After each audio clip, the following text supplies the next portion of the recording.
You know, it's interesting. People do disgusting things on airplanes and disruptive things. Sure. Even if you're in first or business class, it doesn't matter. People do strange things. See, now I wouldn't know about the first or business class thing. It's fun up there. Ken Jenkins, aviation crisis consultant, joining us on the Kogo News live line. And Ken, air age, bad behavior at 30,000 feet. Is it getting worse, or are we just seeing it more because everybody has a cell phone? Hey, good morning, Ted. Hey. Yeah, I think it's a combination of both. I think it is escalating somewhat, and I think we're hearing a lot more of it because everybody is an iReporter today.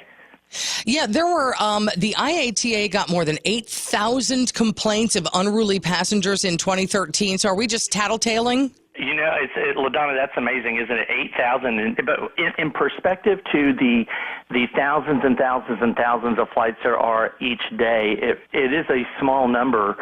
But they are very serious infractions. I mean, the ones that we hear about are the ones typically where passengers get into fisticuff, a fist fight with each other over reclining a seat, to the point to where if there's an air marshal on board or just passengers have to subdue the fight, and then the flight attendants restrain the passenger. And then in some cases, I mean, the worst case scenario are the pilots that land the plane somewhere other than the final destination to have the passenger removed. At that point, we're looking at a serious federal offense. Besides the seat backs, what are other things that people do that really set people off on airplanes? You know, it's a combination of things. Sometimes I don't know if it's just one thing. I think it's a number of things maybe in succession. Like, start with the boarding process.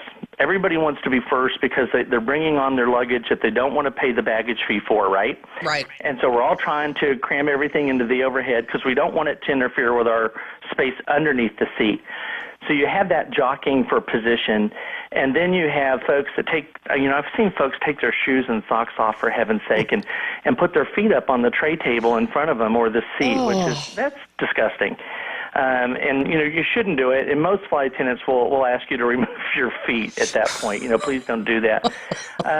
Then you have the folks that bring on, food that is, while it may be good for them and it smells good, it tastes good, it doesn't smell good to the rest of us. Then we start getting into that kind of annoying kind of behavior. But I think it's the things that encroach our personal space the most that do it. The 300-pound bodybuilder that reclines their seat like it's their reclino chair at home, and with no respect to the person behind him, just slaps that seat back, and the coffee that was just poured lands in your lap. Or the person who maybe didn't bathe for 3 days before they got on the flight. Well, there's that too, and actually, there have been times where I've been at the gate where an agent has refused not only somebody because they were appeared to be intoxicated, but because of the smell. And that's a real delicate conversation for a flight attendant or an agent to have with someone.